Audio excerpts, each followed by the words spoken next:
तू ही रे माझा मितवा या मालिकेच्या येणाऱ्या भागामध्ये जबरदस्त असा ट्विस्ट येणार आहे. तर प्रेक्षकांनो, ज्या गोष्टीचा कुणी विचारही केला नसेल ती गोष्ट घडलेली असते. तर प्रेक्षकांनो, मंदिरामध्ये गेलेल्या अर्णव ईश्वरीची भेट सात्विकाबरोबर झालेली असते. भिकाऱ्याच्या अवस्थेत बसलेल्या सात्विकाची भेट अर्णव ईश्वरीबरोबर झाल्यानंतर इथे आता अर्णवला खूप मोठा धक्का बसलेला असतो आणि त्यानंतर प्रेक्षकांनो, सात्विकाला बघितल्यानंतर इथे अर्णव ईश्वरी दोघेही तिला आपल्या घरी घेऊन येत असतात. आणि त्याचबरोबर महत्त्वाची गोष्ट म्हणजे इथे आता ईश्वरीने इंदोरी स्टाईलमध्ये खूपच हुशारीने नम्रताचा आकाशबद्दलचा गैरसमज हा दूर केलेला असतो आणि नम्रताला तिच्या चुकीची जाणीवसुद्धा करून दिलेली असते. तर प्रेक्षकांनो, येणाऱ्या भागामध्ये कशा पद्धतीने त्या गोष्टी घडत जातात आपण सविस्तरपणे बघूया. तर प्रेक्षकांनो, आपण बघितलं इथे आता जेव्हा शुभंकरवरती गुंडांनी वल्लरीच्या सांगण्यावरून हल्ला केलेला असतो, तेव्हा इथे वल्लरीने त्या गुंडांना सांगितलेलं असतं की आता पोलिसांना भेटल्यानंतर आकाश पाटीलचं नाव घ्यायचं की त्यानेच आम्हाला सुपारी दिली होती शुभंकरवरती हल्ला करण्यासाठीची. तेव्हा इथे वल्लरीच्या सांगण्यावरून ते गुंड लोक पोलिसांना आकाशचं नाव सांगतात. त्यानंतर आकाश सुप्रियाला फोन करून सांगतात, शुभंकरवरती हल्ला करणारा व्यक्ती आहे आकाश पाटील आणि ही गोष्ट शुभंकरला कळते आणि मग तो नम्रताच्या समोरच बोलतो की हे सगळं आकाश पाटीलने केले, पण तुम्ही त्याला काही करू नका, जाऊ दे, तो माझ्या बेस्ट फ्रेंडचा होणारा नवरा आहे, त्यामुळे तुम्ही एक काम करा, ही केस आहे ना ती क्लोज करून टाका. आणि तो हे सगळं आता मुद्दामून नम्रताच्या समोर बोललेला असतो, कारण त्याला तिच्या नजरेत खूपच जास्त चांगलं बनायचं आहे आणि आकाशला व्हिलन करायचं आहे म्हणून. नम्रताला आता खूपच राग आलाय. ती म्हणत असते की आई, तुला माहिती आहे का शुभूवरती हल्ला कोणी केला? तर आकाश पाटीलने केलेला आहे. माझी आणि शुभूची मैत्री बघून ते इतके जलेस झाले, इन्सिक्युअर झाले की ते इतक्या खालच्या पातळीला गेले. तेव्हा आकाश तिथे येतो आणि म्हणतो, काय झालं, माझ्याबद्दल काय बोलताय? तेव्हा नम्रता म्हणते की आकाश सर, तुम्ही अजिबात ओपन माइंडेड नाही आहात. तुम्ही सुद्धा त्या 90च्या बॉयफ्रेंडप्रमाणेच आहात, भुरसटलेल्या विचारांचे. आकाश म्हणतो, एक मिनिट, काय झाले, मी काय बोललो असं? तेव्हा नम्रता म्हणते की माझी आणि शुभूची मैत्री बघून तुम्ही इतके जलेस झालात की तुम्ही गुंड पाठवलेत त्यांना मारण्यासाठी, त्याच्यावरती हल्ला करण्यासाठी. आकाश म्हणतो, व्हॉट नॉनसेन्स, हे काय बोलतेस तू? मी असं काही केलेलं नाही आहे. मी ओळखतोच किती त्याला, आणि मी त्याला मारायला गुंड का पाठवेन? माझा काय संबंध? ती म्हणते, कारण तुम्हाला माझी आणि त्याची मैत्री बघवत नाही आहे ना. तो म्हणतो, असं काही नाही आहे, तू चुकीचा आरोप करू नकोस, मी असं काही केलेलं नाही आहे नम्रता. त्यानंतर इथे नम्रता तरीसुद्धा आकाशचं काही ऐकून घेत नाही. आकाश तिथेच थांबतो तिला कन्व्हिन्स करण्यासाठी, पण नम्रता अजिबात आकाशबरोबर बोलायला तयार नसते. त्यानंतर आकाश आता घरी येतो. आकाश खूप उदास असतो. तेव्हा ईश्वरी म्हणत असते, आकाश भाऊजी, काय झालं? तुम्ही जेवायलासुद्धा आला नाहीत, कुठे गेला होतात तुम्ही? आकाश म्हणतो, ईश्वरी, मी तुझ्याच घरी गेलो होतो नम्रताला भेटायला. मला कळत नाही आहे नम्रताच्या डोक्यामध्ये हे सगळं कुणी भरवले.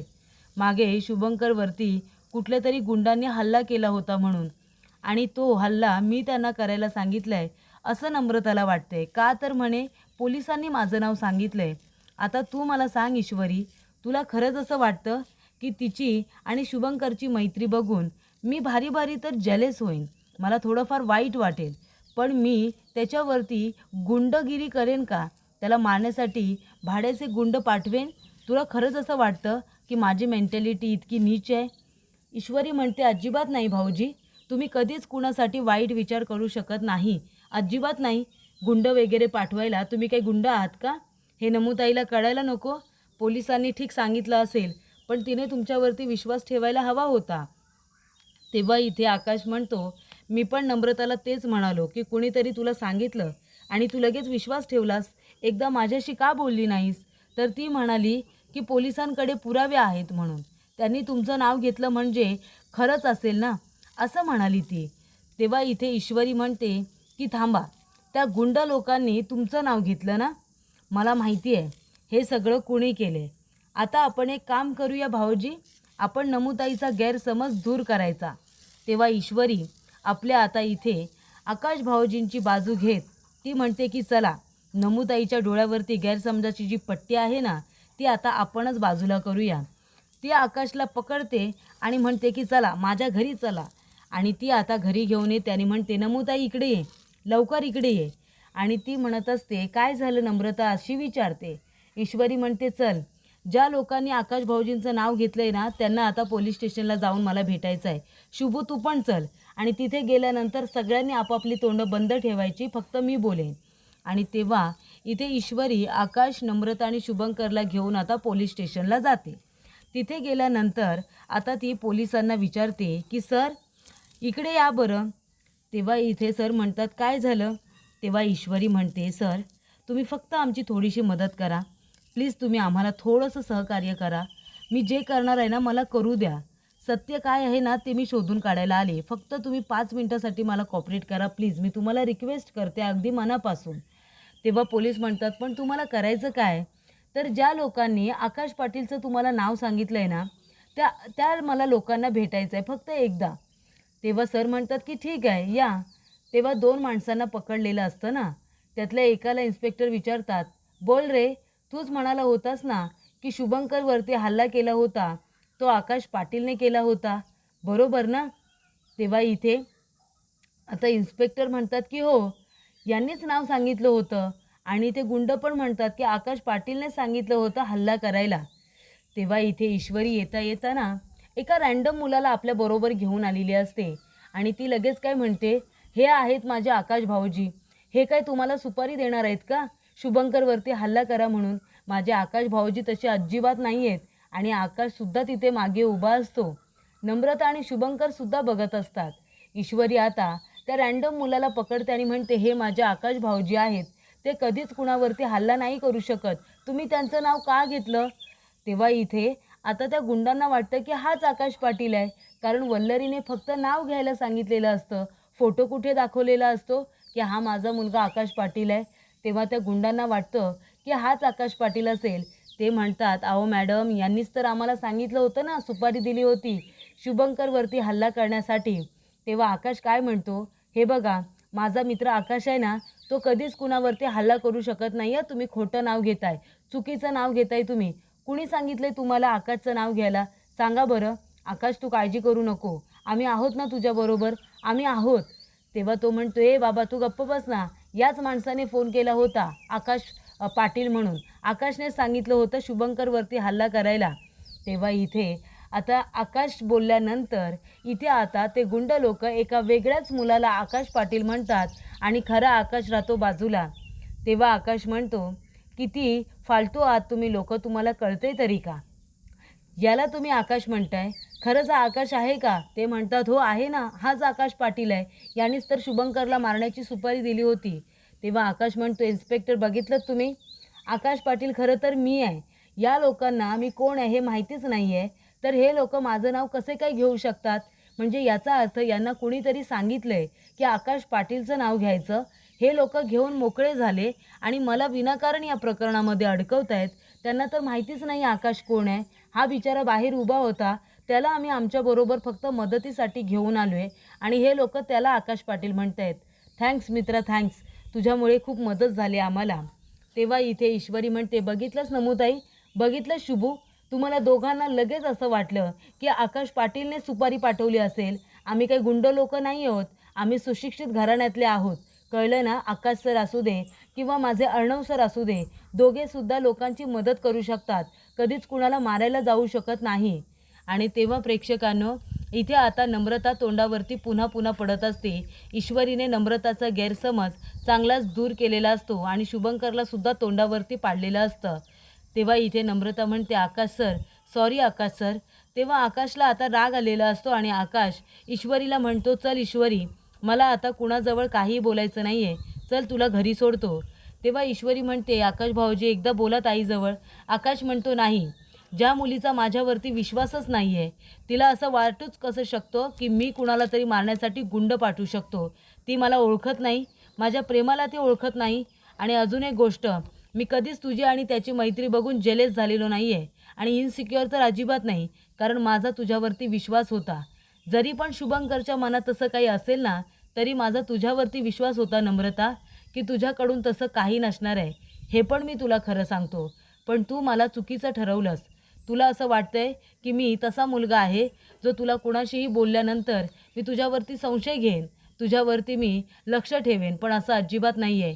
शुभंकर आल्यानंतर मी एकदा तरी तुला प्रश्न विचारला की तू कुठे आहेस, कुणाशी बोलतेस, कुठे गेलेस? कधीच नाही. तू जेव्हा त्याच्याबरोबर शूटिंगसाठी गेली होतीस, मी दिवसभर तुझी वाट बघितली होती, पण तेव्हासुद्धा मी तुला काहीच बोललो नाही.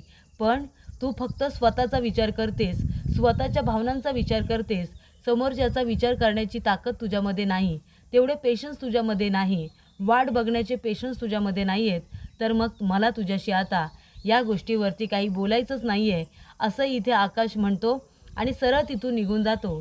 तेव्हा ईश्वरी म्हणते, नमुताई मला माहिती आहे तू आता थोडी टेन्शनमध्ये आहेस. घरामध्ये जे काही प्रॉब्लेम सुरू आहेत त्याचा परिणाम तुझ्या आणि आकाश सरांच्या लग्नावरती होतो आहे. काल तू जर म्हणशील ना, तर काल आम्ही कुठे होतो, तर कुणीतरी कणूला किडनॅप केलं होतं आणि जेव्हा कणूला किडनॅप केलं तेव्हा आरोप माझ्यावरती टाकण्यात आला होता. त्या गुंडांच्या तावडीतून, त्या चोरांच्या तावडीतून आम्ही कणूला शोधून आणले. त्या किडनॅपरने गोळी ताणली होती, बंदूक ताणली होती आमच्यावरती, तरी पण कणूला घेऊनच आम्ही घरी आलो. एवढ्या सगळ्या प्रॉब्लेम्समध्ये होतो काल आम्ही, पण ते तू ऐकून घेतलं नाहीस. त्या घरामध्ये एका पाठोपाठ एक टेन्शन सुरू आहेत. का माहिती आहे? कारण आकाश सरांच्या आईला हे लग्न मान्य नाही आहे म्हणून. पण तरीसुद्धा सगळे लोक तुमच्या दोघांच्या बाजूने आहेत. थोडेसे प्रॉब्लेम्स बाजूला झाले ना, तर मी स्वतः सांगणार आहे की आता जे काही झालं आहे ते सगळं सोडून आकाश सरांच्या आणि ताईच्या लग्नाचा आधी विचार करा. पण तू इथे आकाश सर जेव्हा जेव्हा येतात तू त्यांच्यावरती फक्त आरोप करतेस, त्यांच्यावरती हवी तेवढी फायरिंग करतेस. का? तुला त्यांचं प्रेम दिसत नाही का गं? त्यांच्या मनातली तळमळ दिसत नाही? तेव्हा इथे ईश्वरी म्हणते की जाऊ दे, तू तितकी समजूतदार आहेस, मला काय बोलायचं हे तुला कळलंच असेल. फक्त एवढंच म्हणायचं आहे की तू आकाश भाऊजींवरती थोडा विश्वास ठेव आणि शुभू तू पण. असं म्हणून ईश्वरी आता निघून गेलेली असते. शुभंकर आणि नम्रता दोघेही आता तोंडावरती पडलेले असतात. त्यानंतर ईश्वरी घरी येते. ईश्वरी म्हणत असते की मला मंदिरामध्ये जायचं आहे. मी इथे देवीला नवस बोलले होते ना की देवीची ओटी भरेन. कणू जर घरी परत आली सुखरूप तर मी कणूची आणि त्याचबरोबर घराच्या सुखासाठीची प्रार्थना केली होती. तर मी आता देवीची ओटी भरायला चालली. तेव्हा अर्णव म्हणतो तू एकटी जाऊ नकोस, मी पण तुझ्याबरोबर येतो. तेव्हा ईश्वरी म्हणते नाही नको, तुमची काही मीटिंग वगैरे असेल तुम्ही नका येऊ, मी जाईन. तेव्हा अर्णव म्हणतो म्हणालो ना मी येतोय म्हणून. तेव्हा इथे अर्णव आता ईश्वरीबरोबर मंदिरामध्ये सुद्धा जातो तिला घेऊन. उन्हातानातून तो तिला एकटीला काही पाठवत नाही. आणि मग काय होतं, इथे आता ईश्वरी मंदिरामध्ये जाते, तिथे आता प्रसाद वगैरे दाखवते आणि तो प्रसाद ती सगळ्यांमध्ये आता वाटत असते. मंदिराच्या इथे बसलेले काही भाविक असतात, त्याच्यामध्ये आता सात्विकासुद्धा बसलेली असते. ईश्वरी अर्णवला ते माहिती नसतं. ईश्वरी आता सगळ्यांना प्रसाद देत असते. तेव्हा त्या ठिकाणी सात्विका डोक्यावरती ओढणी वगैरे घेऊन बसलेली असते. तिची अवस्था फार बिकट. हात वरती करून ती प्रसाद मागत असते आणि म्हणत असते थोडा जास्त द्या. आणि तेव्हा ईश्वरी म्हणते हो चालेल ना, तुम्ही सगळंच ठेवता का? झाले सगळ्यांना देऊन. तेव्हा इथे ईश्वरी त्यातले फक्त 2 पेढे प्रसाद म्हणून ताटामध्ये काढून घेते आणि बाकीचा पेढ्यांचा बॉक्स ती सात्विकाच्या हातामध्ये देते. तेव्हा इथे सात्विकाची ओढणी बाजूला होते. तेव्हा ईश्वरी म्हणते एक मिनिट हा. तिला तो चेहरा थोडा थोडा ओळखीचा वाटतो. ती सात्विकाची ओढणी बाजूला करते आणि तिचा चेहरा बघते. तेव्हा ती म्हणते अर्णव सर लवकर इकडे या. तर सात्विकाला बघून अर्णवच्या पायाखालची जमीनच सरकलेली असते. तर प्रेक्षकांनो, इथे आता सात्विका जिवंत कशी असा त्यांना पडलेला तो प्रश्न असतो. सात्विका तर तिने तर आत्महत्या केली होती, पण इथे सात्विका आता जिवंत असते. फक्त तिला काही आठवत नसतं. अर्णव ईश्वरीला ते अजिबात ओळखत नाही. आणि अशा रीतीने प्रेक्षकांनो, इथे आता तब्बल 18 वर्षांनंतर सात्विका अर्णवला दिसलेली असते आणि ती सुद्धा जिवंत. तेव्हा इथे ईश्वरी अर्णवला फारच आश्चर्य वाटतं. तेव्हा ईश्वरी अर्णव आता सात्विकाला समजावून तिला घरी आणण्याचा प्रयत्न करत असतात. ईश्वरी म्हणते की आपण यांना घरी घेऊन जाऊया.